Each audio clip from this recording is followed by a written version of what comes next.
तो गाइज़ आज मैं आप लोगों से बात करने आई हूँ जो ट्रिपल सुसाइड केस हुआ है सिस्टर्स का गाज़ियाबाद वाला सिटी में, उसके बारे में आप लोगों से मैं बात करना चाहती हूँ। तो आप लोग मुझे कमेंट पे ज़रूर बताइएगा कि आपकी इस बारे में क्या राय है। मैं आप सब लोगों के सामने कुछ फैक्ट रखना चाहती हूँ जिससे आप लोगों को पता चल सके कि क्या जो ये हमें दिखाया जा रहा है ये सच है या इसका एंगल ही बिल्कुल ही कुछ और है। देखिए, हो सकता जिस तरीके से ये सुसाइड हुआ, जिस तरीके से तीनों सिस्टर ने बिल्डिंग से कूद कर जान दी, तो ये एक सीधा एंगल ऐसा लगता है कि एक सुसाइड केस है, जो कि पेरेंट्स वगैरह वाले बता भी रहे हैं कि एक कोरियन गेम है। बच्चे उस गेम से बहुत ज़्यादा इन्फ्लुएंस थी और उनको कोरिया जाना था। कोरियन लोग उन्हें बहुत ज़्यादा पसंद थे। भारतीय लोगों से उन्हें बहुत ज़्यादा नफरत हो गई थी, चिढ़ हो गई थी। तो इस वजह से वो कोरिया से ज़्यादा मतलब इंटरेक्ट कर रही थी। तो यहाँ पे जो सबसे सोचने वाला जो सवाल है वो ये है कि आपके बच्चे, जो कि 3 बच्चे, बड़ी बेटी 16 साल की निशिका, और जो उससे छोटी बेटी थी प्राची 14 साल की, और उससे छोटी थी पाखी 12 साल की। अब मुझे ये बताइए, 12 साल के बच्चे में क्या इतना डर नहीं था या इतना भी कंफर्ट नहीं था फैमिली के साथ कि वो ये बातें किसी और से शेयर कर सकती? किसी और से इन द सेंस जैसे कि अपनी मदर से, अपने फादर से वो अपनी बातें शेयर कर सकते। तीनों बच्चे एक साथ कैसे किसी अदर कंट्री में या किसी ऐसे गेम में इतने ज़्यादा इन्वॉल्व हो गए कि उनको अपनी फैमिली, अपने फादर, अपने मदर, किसी से कोई प्यार ही नहीं रहा। क्योंकि हम मतलब हमारे भी बच्चे हैं, आप लोगों के भी बच्चे हैं। आप खुद सोचिए, जब हम लोग घर में एंटर करते हैं तो सबसे पहले हमारे बच्चे हमारे पे भाग के आते हैं। पूरे दिन वो वेट करते हैं कि हमारे पेरेंट्स आएंगे, हमारे मम्मी पापा आएंगे। जिनके भी मम्मी पापा दोनों वर्किंग है, ये उनके लिए है कि वो लोग आएंगे, फिर हमें प्यार करेंगे। बच्चे भी इतना ज़्यादा मतलब गले लगते हैं, बात करते हैं। यहाँ पे सोचने वाली बात यह है कि बच्चे तो 2 साल या 3 साल कह लो, क्योंकि कोई कहता है कोरोना के बाद से स्कूल नहीं जा रहे, बहुत से लोग कह रहे हैं कि 2 साल से स्कूल नहीं जा रहे। अब बच्चे 3 बच्चे एक साथ स्कूल नहीं जाना, उसके बाद तीनों बच्चों का गेम में इतना ज़्यादा इन्वॉल्व होना कि फैमिली को पता ही नहीं है कि मेरे बच्चे इस कदर इस गेम के साथ उलझ चुके हैं। लास्ट में आप उन पे इतनी ज़्यादा पाबंदियाँ लगा रहे हो कि आप गेम नहीं खेलोगे, हम फ़ोन छीन लेना, ये सब कुछ एक बच्चों का ना एक मेंटल स्थिति होती है बच्चों की। किसी की भी कोई भी चीज़ अगर आप बार बार करते हो ना, तो वो हमें मतलब एक तरीके से ना अपने कब्जे में कर लेती है और बहुत हावी हो जाती है हमारे ऊपर। तो हो सकता है इस केस में भी ऐसा कुछ हुआ हो, बट बच्चों पे इतनी चीज़ें हावी हुई कैसे?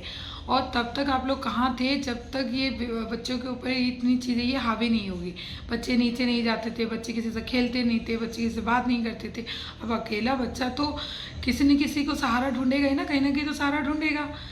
तो अगर ये गेम वाला एंगल है तो उसमें भी पेरेंट्स की बहुत बड़ी गलती है कि उन्होंने ध्यान नहीं दिया।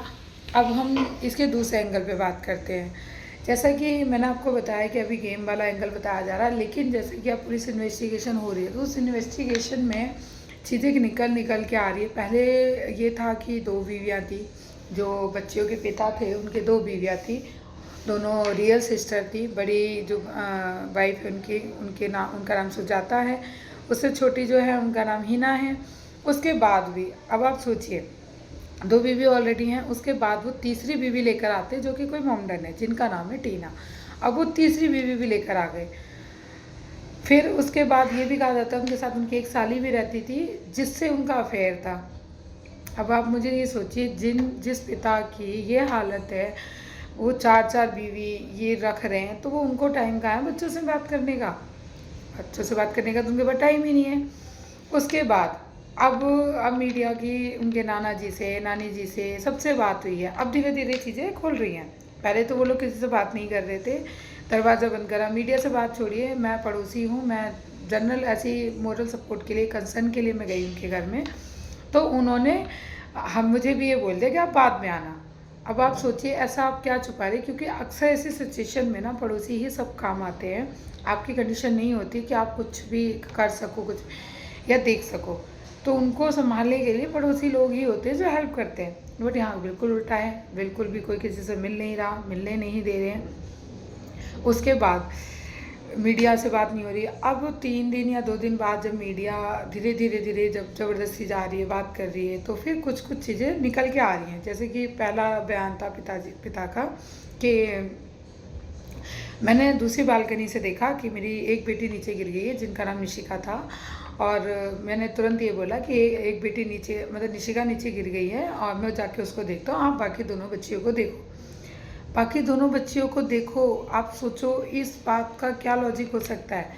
उनको कैसे पता कि तीनों बच्चियों का कूदने का प्लान था, या तीनों ने सोच रखा था हमें सुसाइड करना है, पहली चीज़। उसके बाद वो जब नीचे गए तो पूरी बिल्डिंग में कोई भी नहीं था, किसी को कुछ नहीं पता।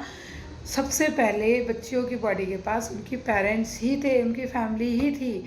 फिर सीसीटीवी कैमरे की फुटेज आई है, उस फुटेज में ये दिख रहा है कि जब वो लोग नीचे आ रहे हैं तो उनकी जो मदर हैं वो गालियाँ दे रही हैं, बहुत ज़्यादा मार रही हैं अपने हस्बैंड को। अब इस चीज़ को सोचिए ऐसा क्यों। उसके बाद किसी ने ये बोला कि आप बच्चे के ऊपर कपड़े डाल दो, इस तरीके से जब वहाँ पे नीचे सभी इकट्ठे हो गए कि बॉडी के ऊपर डालने के। फिर वो उनके फादर हैं, ऊपर जा रहे हैं, कपड़ा लेकर आ रहे हैं। भाई आप ये सोचिए ना, क्या इतना आप लोग सोच सकते हो? सॉरी। तो क्या आप लोगों को ऐसा लगता है कि इतना कोई सोच सकता है? चलिए उसको भी छोड़िए। फिर अगले दिन जब नेक्स्ट टाइम बॉडी आई, 9:15 का टाइम था, बॉडी आई पोस्टमार्टम रिपोर्ट के बाद, ये 4 फरवरी की बात है, जो सुसाइड हुआ वो 3 फरवरी की बात है। 4 फरवरी को जब 9:15 बजे बॉडी आती है तो बॉडी को रात में ही निगम बोध गार्डन ले जाया गया और उनको जला दिया गया। जबकि आप लोग जानते हैं हिंदू धर्म में ऐसा नहीं होता कि रात में बॉडी को नहीं जलाया जाता। ये उनको किस बात की जल्दी थी? दूसरा, जब मीडिया से उनकी जो नानी जी हैं वो बात करना चाह रही थी, तो उनकी जो तीसरी वाइफ है टीना, वो बात नहीं करने दे रही थी, वो बार बार उनको अंदर कर रही थी। तो भाई ऐसा आप क्या छुपा रहे हो और क्यों बात नहीं करने दे रहे थे? अब एक एंगल और भी है, ये कहा जाता है कि जो पिता चेतन हैं वो कोई लोन का काम करते थे। लोन का, फाइनेंस का काम मैं भी करती हूँ और मुझे पता है फाइनेंस का काम इतना अच्छा नहीं होता कि इतना ज़्यादा आप पैसा कमा सको। उसके मतलब इस काम में उनके पास 2 करोड़ रुपए का कर्जा कैसे हो गया भाई? ऐसा क्या किया उन्होंने जो इतना कर्जा हो गया? क्योंकि लोन के काम में ना तो कोई इन्वेस्टमेंट होती है और ना ही कोई आपका एम्प्लॉय होते हैं, कुछ भी नहीं होता। मैं हूँ, मेरे हस्बैंड, हम दोनों ही काम करते हैं, हमारे पास कोई एम्प्लॉय नहीं है, कुछ नहीं, तो हमारा एक्सपेंस ही नहीं है, सिर्फ आने जाने का एक्सपेंस होता है जो भी लगता है। बाकी इसमें जो भी काम है वो उसके ना आपको पैसे बचत के ही होते हैं। अब उनके ऊपर 2 करोड़ का कर्जा निकल के आता है कि कोरोना पे 2 करोड़ का कर्जा हो गया। भाई इनको इतना कर्जा किसने दे दिया? फिर उसके बाद तीसरा एंगल ये निकल के आ रहा है कि बच्चे पैसे की वजह से स्कूल नहीं जा रहे थे क्योंकि आर्थिक तंगी थी। तो भाई गवर्नमेंट स्कूल है हमारे बाहर सिटी के पास में, बहुत सारे गवर्नमेंट स्कूल है, आप वहाँ पढ़ा सकते थे। वो भी एंगल ख़त्म होता कि चलो छोड़ो, नहीं भाई सिचुएशन होगी कुछ भी। इसके बाद तीसरी बात ये निकल के आ रही है कि उनकी आर्थिक स्थिति इतनी ज़्यादा ख़राब थी कि उन्होंने फ़ोन बेचा है, तब उन्होंने इलेक्ट्रिसिटी का रिचार्ज किया है। अब इसमें सोचने वाली बात यह है कि HIG फ्लैट जो कि 15,000 मिनिमम रेंट है, फिर उसका इलेक्ट्रिसिटी बिल है, उसका मेंटेनेंस भी है। इन्होंने 2 फ्लैट लिए हुए, एक C2 टावर में है और एक है B1 709। 2 फ्लैट आपने क्यों ले रखे भाई? दोनों का खर्चा आप कैसे बियर कर रहे हो?